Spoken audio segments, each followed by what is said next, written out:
Okay, watch this. 9 out of 10 students write down an answer about high-level programming languages that feels completely 100% right to them, but it quietly costs them up to 20% of their overall Cambridge IGCSE grade across a paper. 20%. It's basically the ultimate exam trap, and today, we're going to fix it. Welcome to this explainer. Look, instead of just memorizing rigid, boring facts, we're going to map out exactly how examiners actually think. We'll explore how you can take your everyday, casual understanding and transform it into the high-scoring, technically precise answers that examiners are literally hunting for. It is so incredibly frustrating to actually know the material but still lose the marks, right? So let's make sure that never ever happens to you again. So consider this statement. High-level languages are used because they are easy and quick. Now, be honest with me. Have you ever written something exactly like that in a past paper? Honestly, it feels like a really solid answer when you're rushing against the clock, doesn't it? But this is exactly what we call a safe but shallow description. It's not completely wrong, but it totally misses the technical precision that examiners are actively looking for. The real issue here is that writing an answer like this shows you understand the basic, high-level idea, pun totally intended there, but it doesn't actually prove you know the underlying computer science mechanics. And mechanics, that's what gets you those maximum marks. We need to fix that approach entirely. To do that, we're going to use a highly structured methodology called the 3-layer mastery path. Think of this as your ultimate blueprint for never writing a generic answer again. Okay, so layer 1, that's your simple, everyday explanation. It's how you'd explain a concept to a friend at lunch. You know, something like, Wi-Fi sends the internet through the air. Layer 2 is where we step it up and add technical precision. We swap out those casual words for exact subject vocabulary. So through the air suddenly becomes via radio waves. And finally, we hit layer 3. This is the actual exam response, where we shape those technical ideas into a concise, powerful answer built to withstand intense mark scheme pressure. So we'd say something like, data is transmitted wirelessly via radio frequency bands using specific network protocols.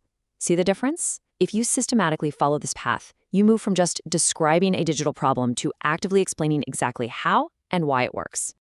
Let's actually practice this new mastery path right now. We'll look at the environment where high-level programming actually happens, the Integrated Development Environment, or IDE. By definition, an IDE is software that helps programmers to design, create, and test program code. And wow, think about how incredibly far we've come here. In the really early days of computer science, the very first programs were written directly in machine code or binary, using physical, punched-out cardboard cards. I mean, literally, one single mistake, and you had to punch a whole new card. Today, we rely on incredibly powerful IDEs, like Visual Studio 2019 Community or PyCharm, to handle all that complex coding, color highlighting, and formatting in the background. It absolutely saves us from endless programming headaches. Now, to successfully upgrade that flawed layer 1 answer we talked about at the beginning, we need to introduce some specific mechanisms into our vocabulary. High-level languages use coding statements that are incredibly close to human language. That's what makes them so much easier for us to read, write, and maintain. But the computer hardware? It doesn't get human language. It only understands binary, zeros and ones. So the IDE actually steps in to translate that human-readable code into binary executable files. And it doesn't just translate either. It gives you these highly sophisticated debugging tools so you can step through your code and fix logical errors. Plus, it inherently supports fundamental programming constructs like sequence selection and iteration. This exact breakdown right here, explicitly mentioning translation and specific built-in tools, that is the precise technical vocabulary the examiner wants to see. All right, let's take this exact same mastery framework and apply it to a completely different topic, packet switching. This requires a really specific strategy. When you're constructing high-scoring answers for literally any kind of data transmission, you absolutely must prioritize logical sequence above all else. Examiners are notorious for dropping your marks if your steps are out of order. You have to explain the core mechanism first, step by step, way before you even think about listing out the advantages like speed or security. Remember, specificity beats generic, scattered answers every single time. You want to start from the exact moment the data is created and trace its journey logically, all the way to its final destination. If we break this down into a problem-solving roadmap, there is a totally critical step right in the middle: grounding your answers in context. Listen, if an exam question specifically asks you about implementing packet switching in an international bank or maybe a fast-paced industrial robotics factory, you absolutely cannot just spit out a memorized textbook definition. It won't work. You have to tailor your response to that exact scenario. Ask yourself, how does packet switching benefit the bank's secure financial transactions? Or how does it handle the factory's real-time sensory data? The difference between a layer 1 and layer 2 response here is massive. It's the difference between vaguely saying data is sent and precisely explaining that data is broken down and dynamically routed via IP addresses to ensure the bank's financial records aren't delayed. Okay, it's time to put your active recall to the test. We're going to do a quick 10-second interactive challenge. I'm going to present another incredibly common but deeply flawed student answer regarding packet switching. I want you to read it carefully and try to identify exactly why an examiner would refuse to give this full marks. Take a deep breath, put your critical thinking cap on, and let's see if you can spot the trap. Here is the answer. Packet switching breaks data into pieces and sends them over a network so the network doesn't get jammed. Now look really closely at that wording. It sounds remarkably correct on the surface, doesn't it? But to an actual examiner, this reads like you're explaining traffic on the highway during rush hour, not actual computer science. Think back to our mastery path from earlier. What layer are we stuck in here? We are firmly trapped in layer 1.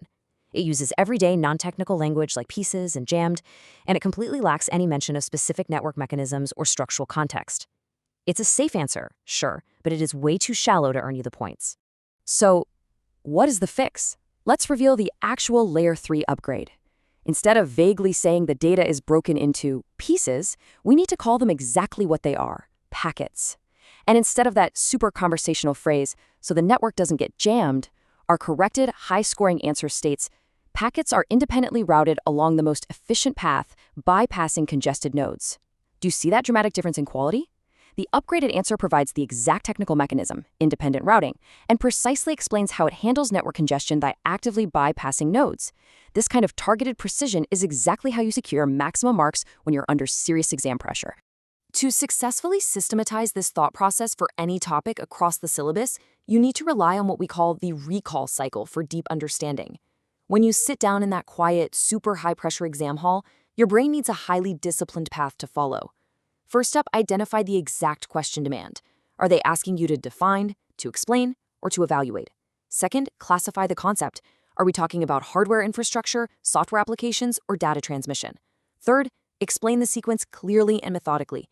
Make sure you completely separate your simple descriptions from your deep technical explanations.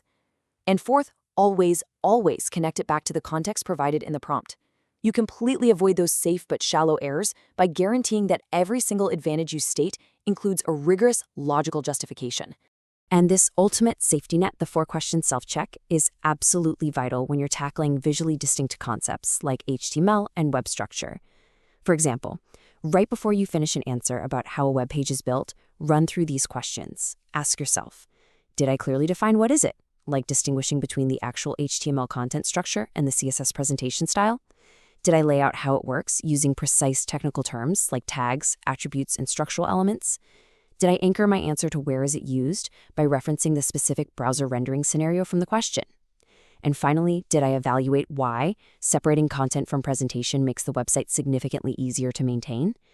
Hitting these 4 checkpoints just guarantees your technical answers are completely bulletproof. As we wrap up this explainer, I really want to leave you with a final, slightly provocative thought to take into your next study session. Are your answers just safe, casual descriptions, or are you actively crafting precise, mark-scoring explanations?